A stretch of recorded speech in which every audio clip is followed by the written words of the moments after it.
E olha só, queridos irmãos, eu quero convidar você para você abrir a sua Bíblia no primeiro livro dos Reis, no capítulo 19.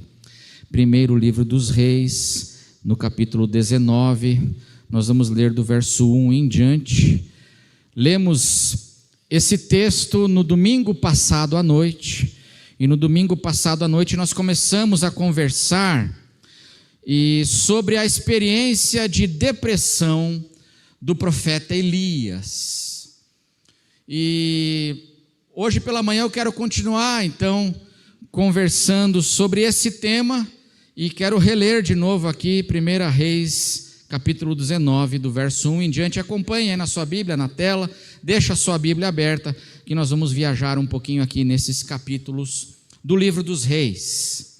Olha só como é que a palavra de Deus descreve aqui essa experiência de depressão do profeta Elias. Acabe, que era o rei de Israel, contou a Jezabel, que era a rainha. Acabe, um rei fraco e perverso, Jezabel, uma rainha perversa. Acabe contou a Jezabel tudo o que Elias havia feito e como havia matado todos os profetas de Baal à espada. Então Jezabel mandou um mensageiro a Elias para dizer-lhe: que os deuses me castiguem, se amanhã a estas horas eu não tiver feito com a sua vida o mesmo que você fez com a vida de cada um dos profetas de Baal. Elias ficou com medo, levantou-se e para salvar a vida, se foi e chegou a Berseba, que ficava bem no sul de Israel, bem no sul da terra de Judá. De onde ele estava até Berseba, ele andou 100 e poucos quilômetros, que pertence a Judá, e ali deixou o seu servo, o seu ajudante, o seu companheiro. Ele mesmo, porém, foi para o deserto, caminhando um dia inteiro. Por fim, sentou-se debaixo de um zimbro, estava todo desanimado, todo deprimido. E o que ele sentiu? Sentiu vontade do que, irmãos? Morrer. E ele orou: basta, Senhor, chega, Senhor, chega, basta. Tira a minha vida, porque eu não sou melhor do que os meus pais. Deitou-se e dormiu debaixo de um zimbro. E eis que um anjo tocou nele e lhe disse: levante-se e coma. Levante-se e coma. Elias olhou e viu perto da sua cabeça um pão assado sobre pedras em brasa e um jarro de água. Comeu, bebeu e tornou a dormir. O anjo do Senhor voltou, tocou nele e lhe disse: levante-se e coma, porque a viagem será longa. Então Elias se levantou, comeu e bebeu, e com a força daquela comida caminhou 40 dias e 40 noites até Horebe, que é o monte Sinai, o monte de Deus. Mais ou menos de onde ele estava até Horebe, uns 400 quilômetros a pé. Já pensou, irmãos? Elias foi daqui para lá de Curitiba, a pé, né? Experimenta fazer essa caminhada. O monte de Deus. Verso 9, ali ele entrou numa caverna. Essa caverna da depressão, que nós conversamos na semana passada, onde passou a noite.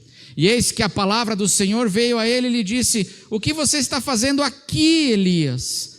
E ele respondeu: tenho sido muito zeloso pelo Senhor, Deus dos exércitos, porque os filhos de Israel deixaram a tua aliança, derrubaram os teus altares, mataram os teus profetas à espada, só fiquei eu, e eles estão querendo tirar-me a vida.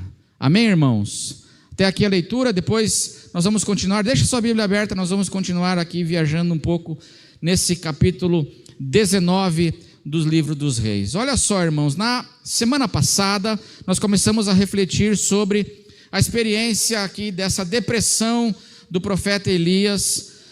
Vimos como, no domingo passado, nós vimos como ele trilhou, o caminho que Elias trilhou para desenvolver um estado de depressão, um estado de desânimo. Esse caminho, nós vimos aqui que foram muitos e muitos e muitos e muitos quilômetros de deserto, até chegar numa caverna, e esse caminho, e nós conversamos então sobre esse caminho que ele trilhou para desenvolver esse estado de depressão e desânimo. Tem um pastor, teólogo chamado Warren Wiersbe, que comenta essa história aqui de Elias, e ele diz que Elias teve um colapso emocional, um burnout. Já ouviu falar dessa expressão? Tem muita gente hoje no mercado de trabalho que está tendo burnout, que é quando surta. É o colapso emocional.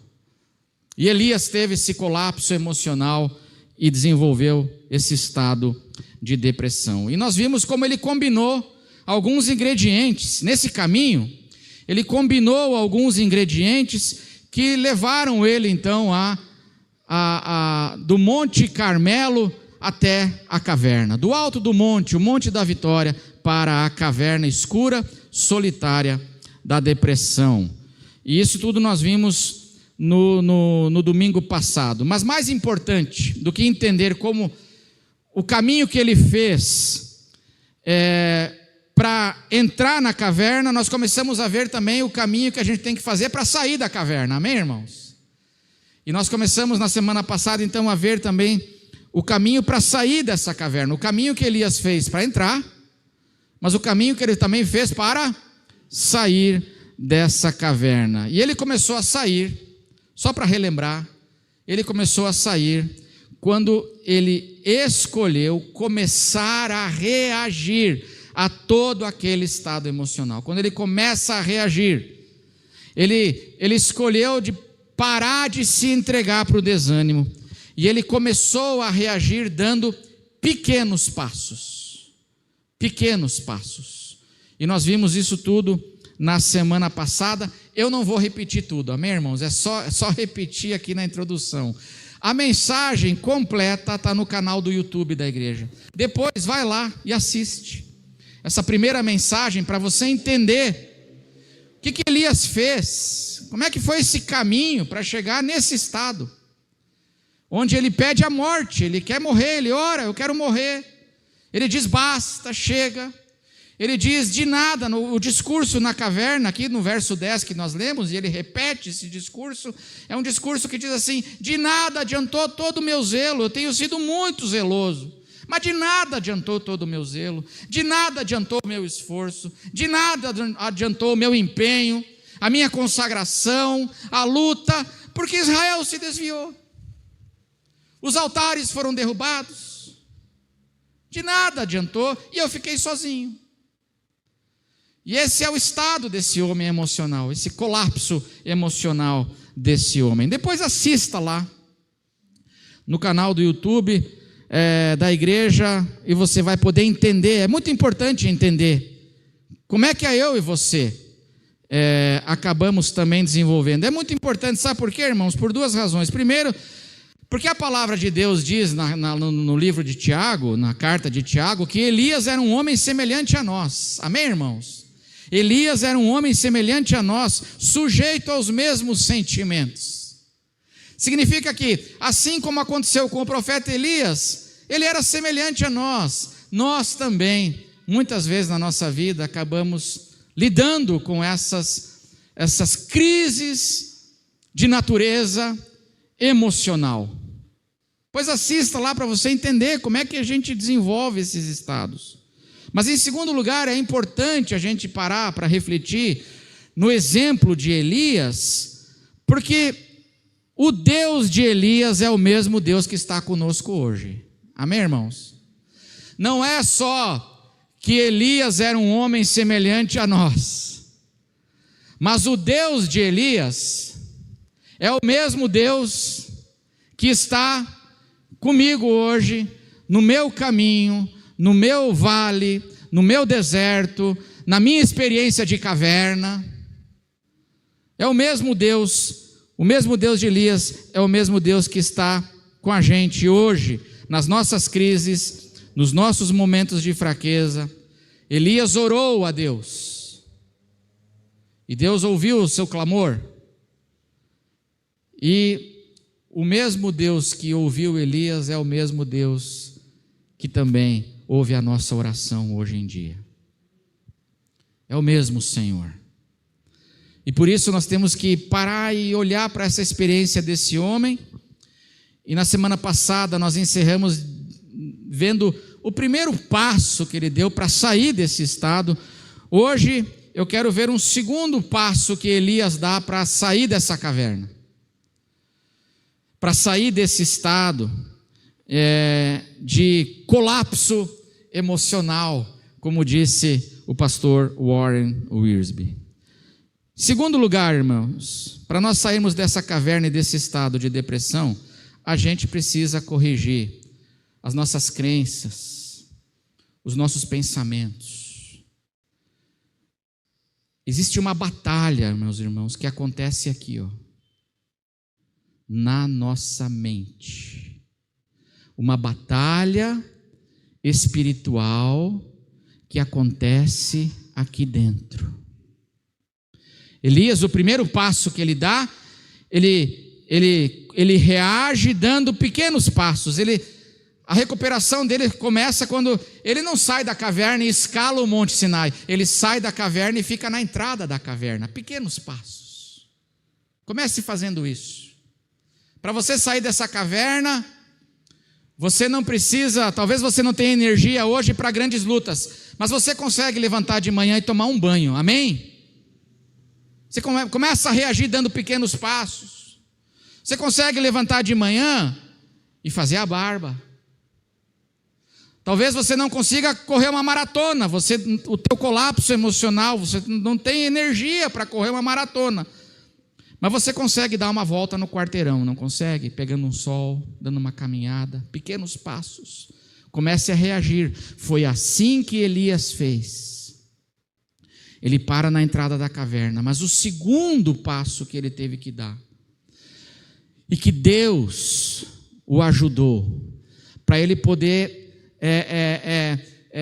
resistir a isso e reagir a isso, foi corrigindo suas crenças, corrigindo seus pensamentos falsos sobre a realidade, sobre as circunstâncias. Quando nós lemos essa história, a gente percebe como Elias estava com impressões falsas sobre a vida. Ele estava cultivando pensamentos falsos, errados sobre a realidade. Elias desenvolveu, meus irmãos, convicções falsas sobre a realidade, que o levaram a esse colapso emocional. Isso é muito sério, irmãos, porque existe uma batalha acontecendo aqui dentro, e essa batalha, dependendo daquilo que eu for alimentar aqui na minha mente, vai determinar como é que eu vou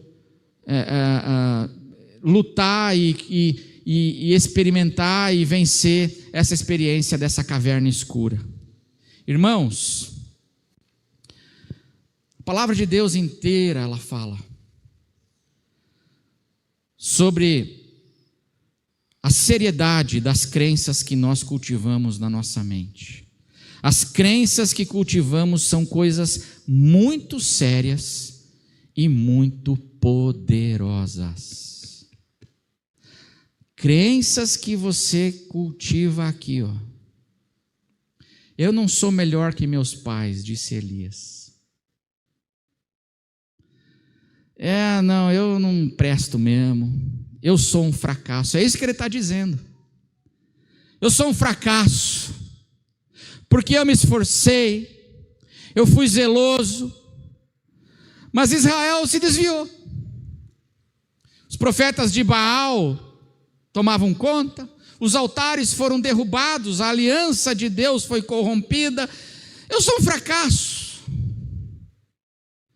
Essas coisas que ele começa a dizer e a verbalizar são essas crenças profundas no coração, meus irmãos. Só restou eu, só fiquei eu. Não adiantou nada, não adianta nada toda a nossa dedicação, o Brasil só piora. Já ouviu isso? Não adianta nada a gente ser honesto, ser zeloso, Porque no fim, quem se dá bem, sabe quem é? É Jezabel.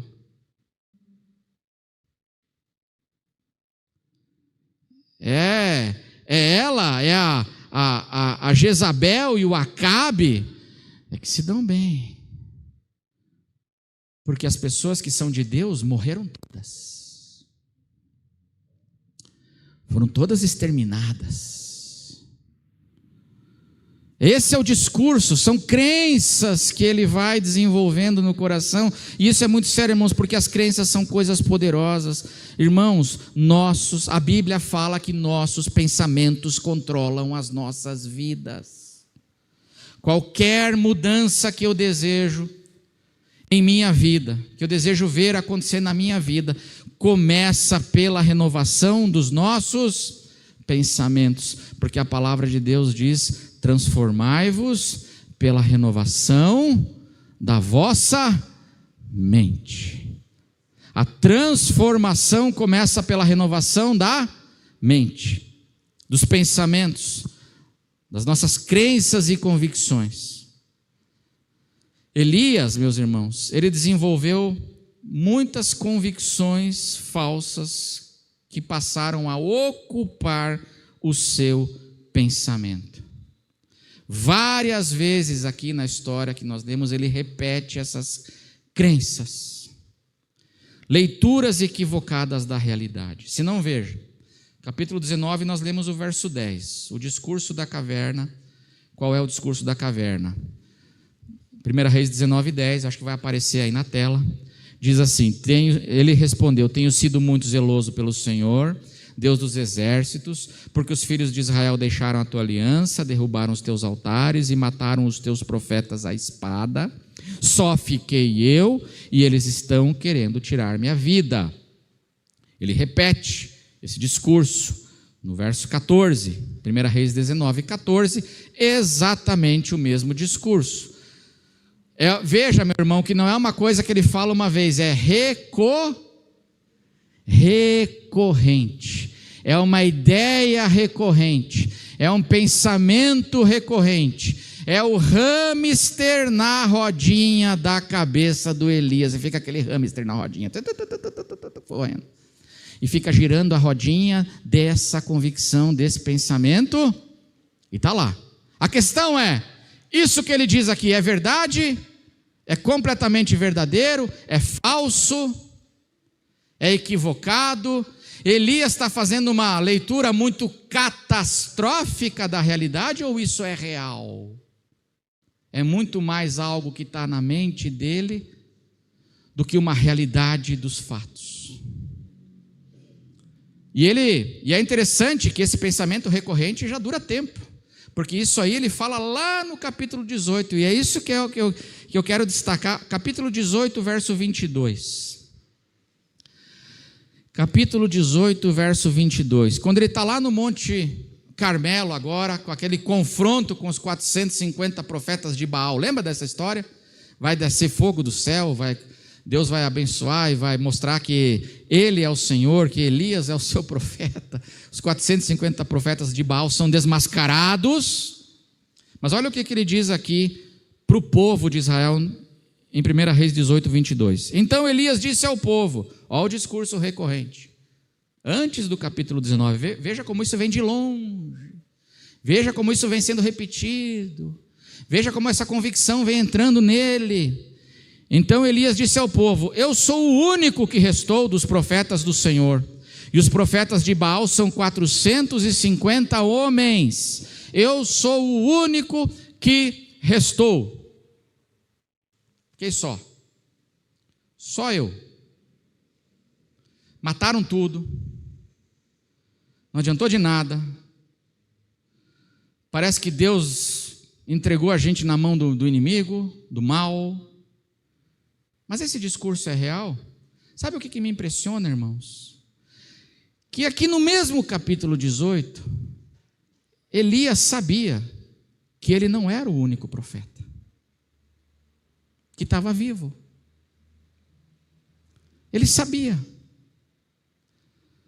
Mas parece que ele vai desenvolvendo essa crença falsa, porque senão veja o capítulo 18, como é que começa o capítulo? Veja aí na sua Bíblia, olha que coisa impressionante aqui, capítulo 18, do verso 3 em diante, verso 3 e 4.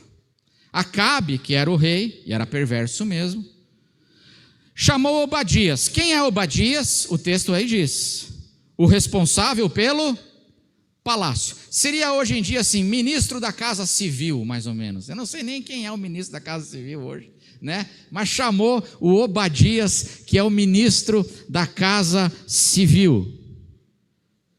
O que diz a palavra de Deus aqui agora? Olha só, preste atenção, irmão. Nós estamos no mesmo capítulo que Elias fica com aquele discurso. Eu estou sozinho, acabou, mataram todo mundo. Olha o que diz a palavra. Este Obadias era um homem que fazia o quê, irmãos? Quem era Obadias?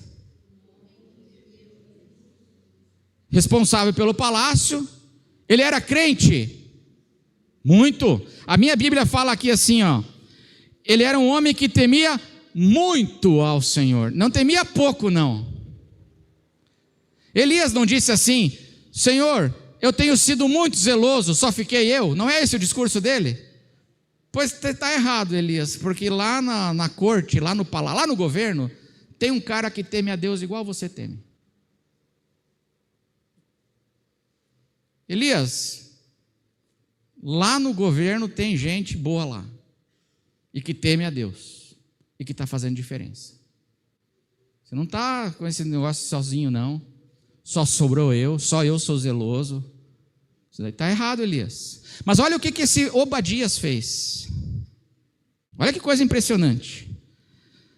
Verso 4. Assim, quando Jezabel exterminava os profetas do Senhor, Obadias tomou 100 profetas e em grupos de 50 os escondeu em cavernas e os sustentou com pão e água. Quantos profetas? Nós temos a lista de Schindler aqui daquela época. Às vezes você assistiu esse filme, né? A lista de Schindler, temos a lista de Obadias aqui. Ele pegou 100 e escondeu. Pôs o pescoço dele a prêmio. É um homem de Deus ou não é? Esse Obadias não é um sujeito incrível? Ele pôs a vida dele em risco. E ele pegou 100 profetas, escondeu em caverna e sustentou eles com pão e água. Agora eu pergunto para você, Elias sabia disso ou não sabia? O que você acha? O Nelson, que é o nosso diretor da EBD, já entregou, né? Eu ia dar um choquito, Nelson, para quem acertasse, mas aí você já entregou. Então eu não vou mais dar choquito, acaba com o choquito, amém, irmãos? Vai ser mesmo. Sabia? Porque o Obadias encontra o Elias. O Obadias encontra ele. E olha o que diz aí, no capítulo 18, a conversa do Obadias com Elias, verso 13, capítulo 18, verso 13. Agora é Obadias conversando com Elias. Elias, por acaso não contaram ao meu senhor o que fiz, quando Jezabel matava os profetas do Senhor, como escondi 100 dos profetas do Senhor em cavernas, de 50 em 50, e os sustentei com pão e água?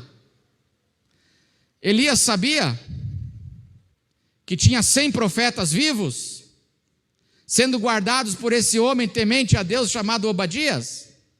Pergunto para você então, como é que ele fala que só sobrou ele?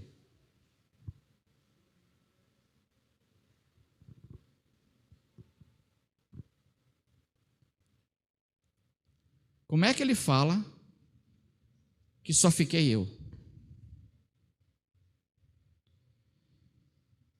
Ele estava certo ou estava errado com esse discurso dele? Só fiquei eu, estou só, perdemos a batalha, não adiantou de nada. Sendo que a palavra de Deus está dizendo que, olha, tem uma crise sim. Tem gente perversa sim.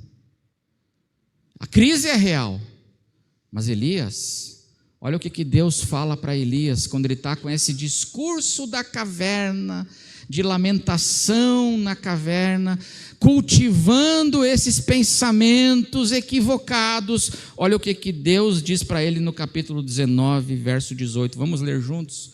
Capítulo 19, verso 18. Aqui é Deus falando para Elias. Elias estava na caverna. O que ele fala para Elias? Também todos os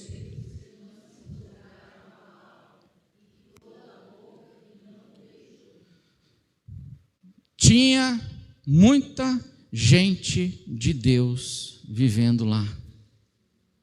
Gente que não dobrou o joelho. Gente que não se curvou para o mal. Gente como Obadias, arriscando sua vida, porque era zeloso pelo Senhor, fiel à aliança, sem profetas. Deus fala que guardou 7.000. Pergunto para você de novo: as ideias de Elias estavam certas ou estavam erradas? As ideias que ele foi cultivando no coração dele. Só sobrou eu, só fiquei eu estou sozinho, não adiantou nada, de nada adianta. Existe o mal? Existe. Existe perversidade? Existe. Mas existe o Deus de Israel também guardando o seu povo? Existe. Deus é real? É real. Não foi Deus que guardou Elias? Foi Deus que guardou Elias. Não foi Deus que guardou 100 profetas através de Obadias? Foi Deus. Deus não guardou 7.000? Guardou. Tem gente boa? Tem muita gente boa. Tem gente ali. Fiel Elias. Vamos sair dessa caverna, menino. Porque não é assim como você está dizendo no teu coração. E vamos levantar. E vamos enfrentar esse futuro. Porque tem muita gente minha aí. Tem um exército meu por aí. E você está com esse discurso. E você precisa cuidar com esses pensamentos, porque tem uma batalha espiritual acontecendo aqui dentro da tua mente, dizendo para você assim: desista. Fala como Elias: chega, basta, não aguento mais. E fica aqueles dardos inflamados do maligno, porque a Bíblia fala que o maligno joga dardos inflamados, que a gente só apaga esses dardos com o quê, irmãos? Embraçando o escudo da fé. O que é fé? Fé são convicções, são verdades alinhadas com a palavra de Deus. Quando eu alinho as minhas convicções com as verdades da palavra, o nome disso é fé. Agora, quando eu estou cheio de convicções, eu estou cheio de ideias e pensamentos e crenças que não correspondem à palavra, mas são as minhas impressões da realidade, e eu vou criando impressões totalmente catastróficas e dizendo assim: de nada adianta, só piora, isso aqui não vai melhorar nunca, só perdemos a batalha. Nós perdemos, é o que Elias está dizendo. Isso é falso. E Deus está dizendo assim: não. Porque aí no meio, eu sou Senhor aí no meio. Eu conservei 7.000. Vocês acham que é a Jezabel que dá a última palavra? Não, Jezabel não dá a última palavra. Quem dá a última palavra é o Senhor dos exércitos, porque ele é chamado aqui de Senhor dos exércitos. Não é o exército da Jezabel que dá a última palavra, mas é o Senhor nosso Deus que está entronizado nos céus. É Ele quem dá a última palavra. Elias, você precisa corrigir seus pensamentos, Elias, porque você se deixou tomar por um monte de ideias e coisas catastróficas e aí é claro que você vai acabar onde, se você ficar cultivando isso? você vai acabar na caverna, desanimado.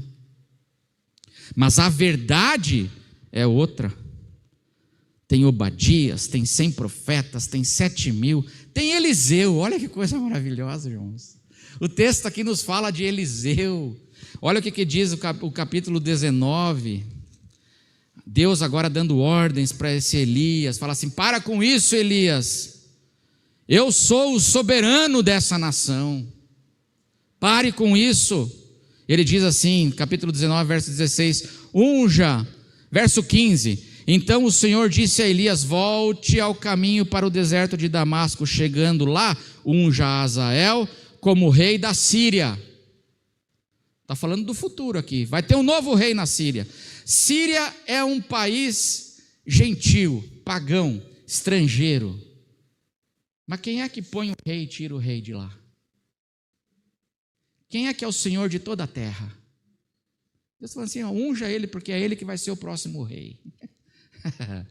Eu sou soberano ainda. Elias, para com isso. Eu sou soberano. Verso 16: unja também Jeú, filho de Ninsi, como rei de quem? Da onde? De Israel. O que Deus está falando assim? Os dias de Acabe estão contados, Elias. Acabe não vive do jeito que quer, faz o que... Não, para. Acabe não é todo poderoso. Unja Jeú, filho de Ninsi, como rei de Israel. E Eliseu, filho de Safate, de Abel-Meolá, como profeta em seu lugar. E que sujeito maravilhoso esse Eliseu. O nome de Eliseu significa Deus salva. Elias, você precisa entender que eu sou o Deus que salva. Você precisa corrigir seus pensamentos. Você precisa apagar esses dardos inflamados do maligno, porque ele fica jogando um monte de ideia. E a Bíblia fala que são dardos incendiários. Irmão, o diabo quer pôr fogo no parquinho da tua mente. O diabo quer pôr fogo no parquinho, para você ficar desesperado, para incendiar a tua mente, olhando para a realidade e fazendo uma leitura da realidade sem Deus, sem a presença de Deus. Ele fica jogando esses dardos. A única maneira que a Bíblia dá de eu apagar esses dardos que o diabo lança é embraçando o escudo da fé. Ou seja, é corrigindo, é pegando as minhas convicções, verdades, crenças e alinhando isso, porque fé é isso. Fé são convicções alinhadas com a verdade da palavra de Deus. Quando eu faço isso, esses dardos são apagados. E a gente tem que corrigir. Porque não é brincadeira, irmãos. Não é brincadeira. Porque toda essa história começa aqui. Começa a gente cultivando coisas aqui dentro. E a gente não traz esses nossos pensamentos cativos ao senhorio de Cristo, como o apóstolo Paulo fala na segunda carta aos Coríntios. Trazer cativo ao senhorio de Cristo. Pegar essas minhas ideias e falar assim: deixa eu alinhar isso agora com a palavra. Porque a palavra nos mostra aqui de modo abundante como Elias estava equivocado nos pensamentos que ele agasalhou na mente e no coração dele. Cuidado, irmão, cuidado. Em nome de Jesus, eu como teu pastor digo para você: tome cuidado, porque em tempos de decepção, em tempos de sofrimentos, de crise, nós corremos o imenso risco de cultivar crenças falsas, catastróficas sobre a realidade, sobre a vida, sobre o amanhã, porque eu e você somos semelhantes a Elias, porque Elias era um homem semelhante a nós, sujeito aos mesmos sentimentos, diz a palavra de Deus. Por isso, precisamos cuidar com os nossos pensamentos. Eu quero encerrar mostrando aqui que a gente precisa olhar para Deus, irmãos. Amém? Olhe para Deus hoje. Olhe para o teu Deus nessa manhã. Você está com decepções, como Elias estava. Você está em crises, como Elias estava. Você está em lutas, como Elias estava. Mas no meio disso tudo, Deus chama Elias e fala assim: se coloque diante de mim no monte. 1 Reis 19:11. Ele faz o discurso da caverna e aí diz assim: então foi-lhe dito, saia daí e fique diante do Senhor no monte. Irmão, saia daí e olhe para o Senhor, para o teu Deus. Porque diz que Jezabel, e nós temos aqui, quando a gente olha para Deus, nós vemos nesse texto imensas manifestações da sua misericórdia, pelo seu filho, que estava em depressão, estava desolado. Deus não abandona, irmão.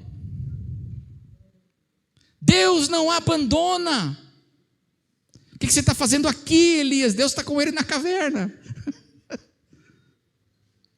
E aí é curioso essas manifestações dessa misericórdia de Deus, porque diz aqui, capítulo 19, que a Jezabel mandou um mensageiro.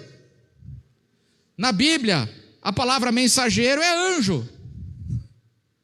Anjo. A Jezabel mandou o anjo da morte com um recado. Qual é a mensagem? Qual é o Twitter, o WhatsApp que ela mandou para o Elias? Eu vou te matar. Até amanhã, até essa hora, você é um homem morto. Ela mandou um mensageiro, o mensageiro da morte. Deus mandou um mensageiro para Elias também ou não? Não mandou ou não mandou? Não mandou um anjo? Mandou 2 vezes. Mandou levando pão, vida, água, sustento, energia, força. A Jezabel manda seus anjos, mas os anjos do Senhor estão acampados ao nosso redor, irmãos. E o anjo do Senhor no singular também, que é o Senhor Jesus, está aqui com a gente, todos os dias até a consumação dos séculos. Manifestações tremendas dessa misericórdia. Deus está com Elias lá no Carmelo, no dia da vitória. Deus está com Elias quando ele está na caverna, se sentindo um derrotado, porque Deus não abandona os seus filhos. No Carmelo, cheio de fé, de ousadia, de zelo, Deus estava com Elias. Quando ele estava na caverna, cheio de dúvidas, de medo e de desesperança, Deus estava com ele? Estava. Dizendo: filho, sai daí, olha para mim, se coloca em pé diante do monte ali e olha para mim, na minha presença. Ah, que coisa linda, irmãos, muitas manifestações. Eu podia ficar aqui horas falando desse capítulo, dessas manifestações de misericórdia de Deus, de como ele está com o filho dele.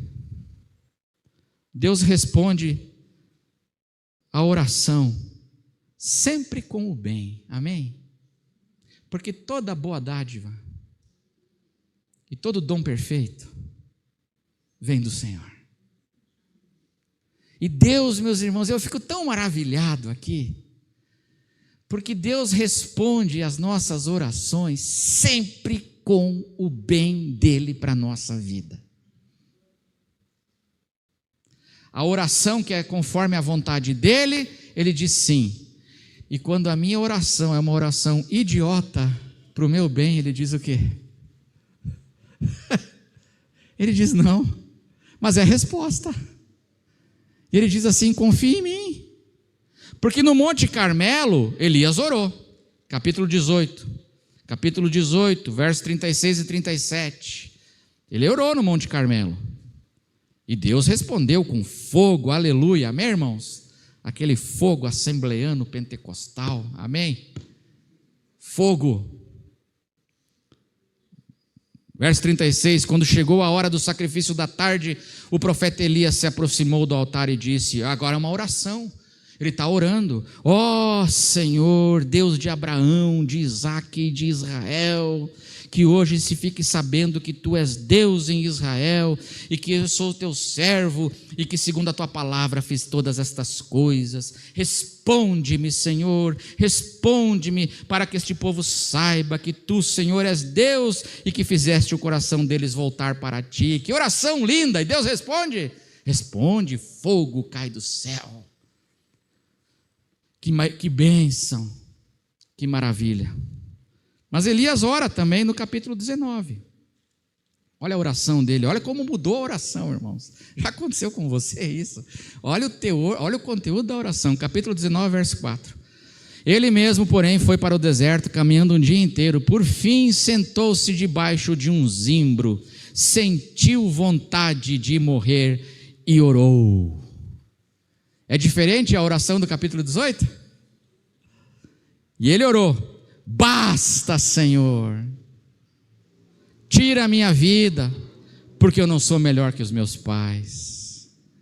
E a palavra de Deus é tão maravilhosa, por isso que a gente tem que alinhar as convicções da gente com a palavra, porque às vezes a gente faz umas orações, irmãos, que Deus fala assim, olha, para o teu bem, pro teu bem, você não tem ideia, mas para o teu bem, eu vou fazer de conta que nem eu vi. Tá bom, Elias? Porque a gente não recebe, porque não pede. Está escrito assim na palavra? A gente não recebe porque não pede. Quando pede, pede mal. E eu acho maravilhoso que quando eu peço mal, eu não recebo. Para mim isso é graça. Porque a gente, irmão, olha, a gente faz umas orações, às vezes, que 6 meses depois a gente pede perdão de ter feito. Fala assim, obrigado, porque o Senhor não me deu o que eu pedi há 6 meses atrás. Obrigado, Senhor. Eu olho para trás 1 ano depois e falo assim, graças a Deus que o meu desejo não deu certo. Obrigado, Senhor. Manifestações do amor. Veja como aqui tem anjo, tem sustento, tem Deus aparecendo, Deus dirigindo, Deus soberano. E ele fala assim, filho, Elias, você precisa corrigir as coisas que você está alimentando dentro da sua mente. E a gente corrige isso com a fé, porque fé é pensamento alinhado em harmonia com a palavra de Deus. E Deus está dizendo hoje, filho, olha para mim, olha para mim. Não fica olhando só para Acabe, não fica olhando só para Jezabel, não fica olhando só para as circunstâncias, olha para mim, se põe em pé no monte, na presença do Senhor e olha para o teu Deus, porque o teu Deus é soberano, porque o teu Deus é maravilhoso, e porque o mesmo Deus de Elias, irmãos, é o mesmíssimo Deus que está comigo e com você hoje aqui. Neste dia, nesta hora, é o mesmo Senhor, porque Ele é o mesmo ontem, hoje e para sempre. Filho, você fez o caminho da caverna. A gente sabe que é difícil, Deus não te abandonou. Deus está contigo aí na tua caverna. E a palavra do Senhor hoje para você é dizendo assim, filho, sai daí, dê pequenos passos. Filho, sai daí e olha para mim. Olha para mim. Me veja. Eu tenho certeza que os pensamentos que te derrubaram vão ser apagados em nome de Jesus. E a fé que levanta os mortos vai te ressuscitar. E você vai voltar para o caminho, para a glória de Deus. Porque é assim que a palavra de Deus ensina. Amém, irmãos? Vamos orar, vamos orar.